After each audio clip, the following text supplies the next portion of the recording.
भाई आप साहब आप उनका तो हम कल ही ले लिए आज बोलेंगे फिर बोल दो। नहीं आप क्या है सवाल क्या है? कल की मीटिंग में नहीं बोला।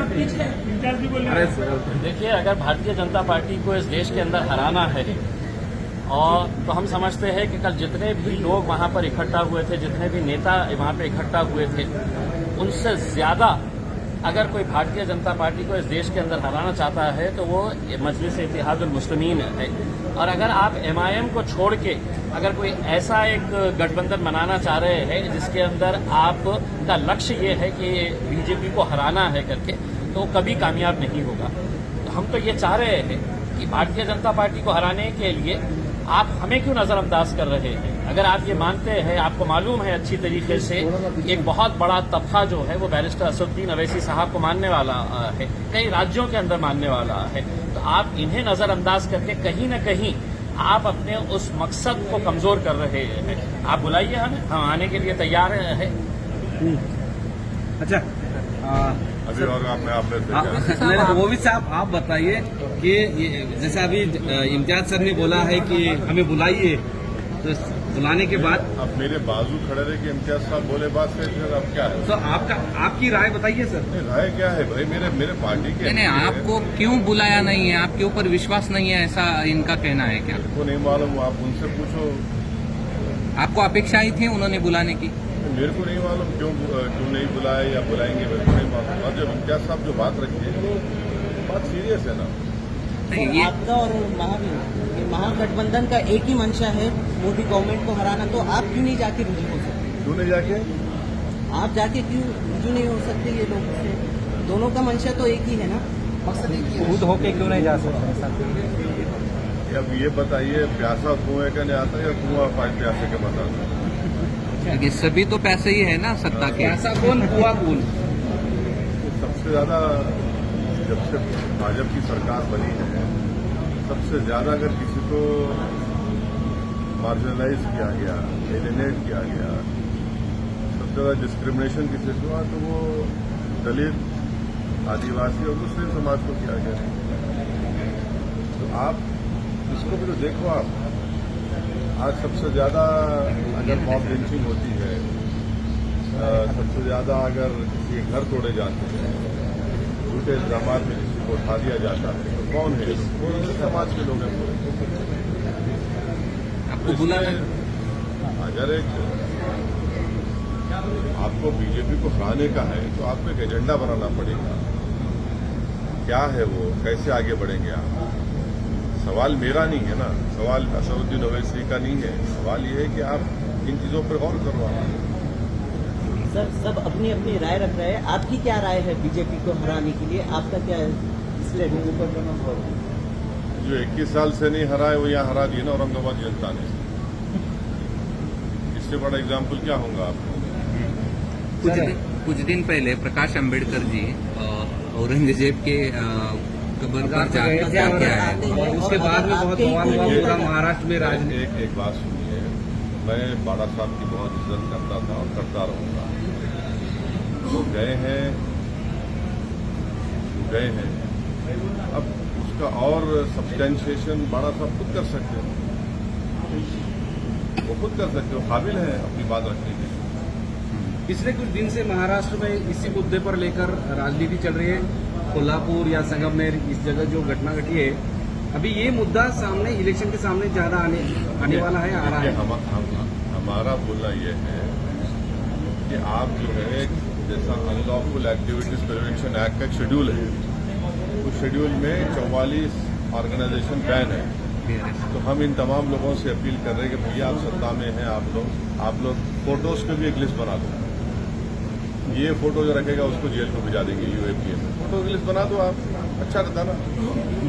ये फोटो नहीं रखना चाहिए, गुडसे की रख सकते, आपके के रख सकते, मगर इनकी नहीं रख सकते या इनके रख सकते। आप एक फोटो की लिस्ट बना दो, अच्छा है ना।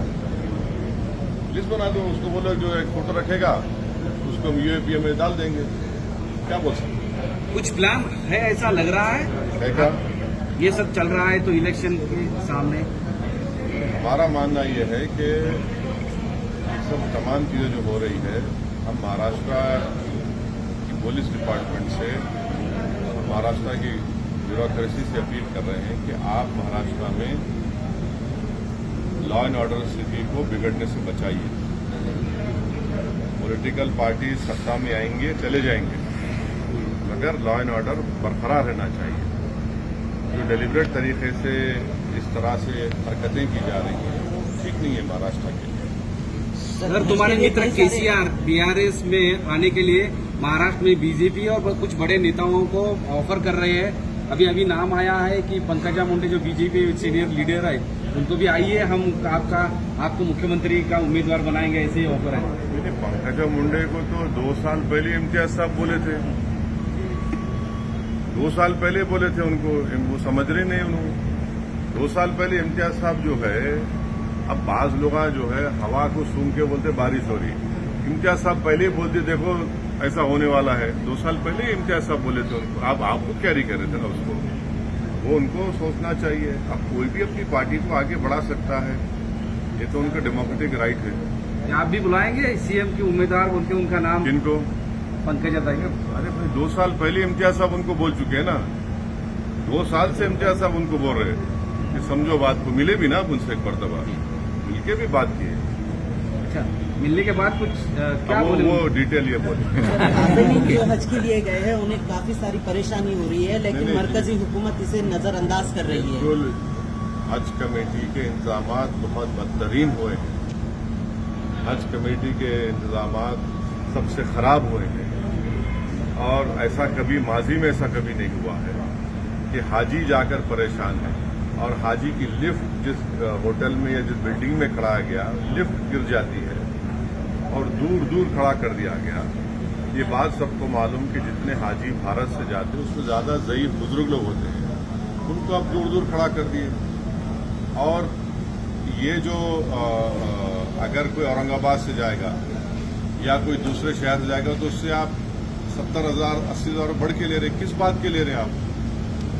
क्यों ले रहे हैं आप तो बड़ा बात करें कि वो हम पैसे कम, कहाँ पैसे कम कर दिए? आप तो ये तो पैसे इजाफा कर दिए उसमें। और जो प्राइवेट हज ऑपरेटर्स हैं उनको कोर्ट को जाना पड़ा, कोर्ट को जाकर जा रहे हैं वो लोग। तो इस साल बहुत ही गलत इंतजाम हुआ। हम तो इस मोदी सरकार से अपील करते हैं कि इसका जायजा लें, ये क्यों हुआ, ये हज का इंतजाम इतना खराब क्यों हुआ, मतलब तब प्रूव होनी चाहिए इसके ऊपर। बीआरएस अभी आखिरी सवाल है। बीआरएस और आपका भी पक्ष दोनों का भी मतलब बाहर से ही है, मतलब दोनों भी महाराष्ट्र के बाहर का पक्ष है, दोनों भी एमआईएम और एमआईएम का यहाँ अच्छी तरह से एक खासदार और कुछ नगर सेवक भी है, दोनों का इकट्ठा आकर विधायक भी है। हाँ, तो 2 विधायक में तो इकट्ठा आकर कुछ सोच है आपकी कि महाराष्ट्र में राजनीति का दोनों इकट्ठा एक साथ आकर कुछ आगे बढ़े? अभी तक तो ऐसा कोई बात नहीं। सर, अमेरिका दौरे पर आप बोलो देना, प्रधानमंत्री के अमेरिका बोलो देना है, उस पर क्या कहना है? प्रधानमंत्री अमेरिका गए, हम भी चाहते हैं कि भारत और अमेरिका के ताल्लुकात में और अच्छा और मजबूत हो, अच्छे हो, और भारत अमेरिका के ताल्लुकात में बेहतरी के लिए H1 जो हमारे वीज़ा है स्टूडेंट का वो ज़्यादा रुका हुआ है, वो जल्दी हल हो। और वहाँ पर जो प्रधानमंत्री है तो अमेरिका के एक एक्स प्रेसिडेंट ने एक टीवी को इंटरव्यू देते हुए कहा, ओबामा ने, कि भारत में अल्पसंख्यक समाज मुसलमानों का जिस तरीके से उनको टारगेट किया जा रहा है वो भारत के हित में नहीं है, इससे भारत को नुकसान होगा। तो ये वो बराक ओबामा है जिसको हमारे देश के वज़ीर आज़म प्रधानमंत्री ने वो फेमस सूट पहना था जिस पर उनका नाम लिखा हुआ था, अपने हाथों से चाय पिलाई, और वो खुद आज ये बात कह रहे हैं। और दूसरी बात ये कि भारत के प्रधानमंत्री ने 9 साल में उनके प्रधानमंत्री के टेन्योर में पहली मर्तबा, जैसा आज हम खड़े होकर आपके सवालात का जवाब दे रहे, वैसा उन्होंने सवाल लिया। वरना उन्होंने अक्सर क्या करते, अपने पसंद के एंकर्स को बुला के इंटरव्यू दे देते। तो कोई उनसे पूछता आपको आम खाए पसंद है क्या, कोई पूछता उनसे आपके लिए बटवा है क्या। तो उस सवाल जवाब में प्रधानमंत्री ने कहा कि भारत में डिस्क्रिमिनेशन नहीं किया जाता अल्पसंख्यक समाज मुसलमान से। तो हम भारत के प्रधानमंत्री अभी तो फॉरेन टूर पर है, वो मन नहीं उस पर तबसरा करना चाहिए, मगर मैं कर रहा हूँ क्योंकि मणिपुर में 300 चर्चेज को जला दिया गया, वो डिस्क्रिमिनेशन नहीं है। मणिपुर में पुलिस एकेडमी से 50,000 से ज्यादा एमुनेशन गोलियां चोरी हो गई, 4,000 ज्यादा हथियार लूट के लेकर चले गए। वो डिस्क्रिमिनेशन है। क्या डिस्क्रिमिनेशन नहीं है कि CAA का कानून मोदी सरकार ने बनाया सिर्फ रिलीजन की बुनियाद पर डिस्क्रिमिनेशन की निशानी है। तीसरा डिस्क्रिमिनेशन की निशानी ये है कि आपने मौलाना आजाद फेलोशिप को बंद कर दिया। हमारे अल्पसंख्यक समाज के बच्चे अपना फेलोशिप कर पाएंगे न PhD कर पाएंगे। आपने प्री मैट्रिक स्कॉलरशिप को रेस्ट्रिक्ट कर दिया और गौ रक्षक जिसको चाहे पकड़ते हैं, जिसको चाहे मार देते हैं। वो डिस्क्रिमिनेशन नहीं है क्या? ये डिस्क्रिमिनेशन है यहाँ पर। ये सबका साथ, सबका विश्वास, सबका विकास, सबका प्रयास ये बहुत अच्छा है, डायलॉग अच्छा है, मगर जमीन पर तो कुछ दिखता ही नहीं है ना। और फिर डिस्क्रिमिनेशन की मिसाल सबसे बड़ी है कि बीजेपी के पास 300 MP है, एक मुसलमान MP नहीं है, एक मुस्लिम मिनिस्टर नहीं है। ये डिस्क्रिमिनेशन की मिसालें आपके सामने रख रहा हूं। और हम उम्मीद करते हैं कि प्रधानमंत्री आप लोगों से तो खुल के बात करें ना। ऐसा एक ओपन प्रेस कॉन्फ्रेंस प्रधानमंत्री कर लें दिल्ली में, एक 50-60 जर्नलिस्ट को बुलाकर तुमको जो पूछना है पूछो प्यारे, दिल खोल के पूछो, मैं आज जवाब दूंगा। विदेश में जाकर देते, यहाँ देने, भारत में देने से उनको इतना क्यों पीछे हट जाते हैं? जिस तरह सेंट्रल जांच एजेंसियों की कार्रवाई हो रही है उस पर क्या कहना है? हो रही है जांच, क्या बोल सकते हैं, सब देख रहे हैं। चलिए सर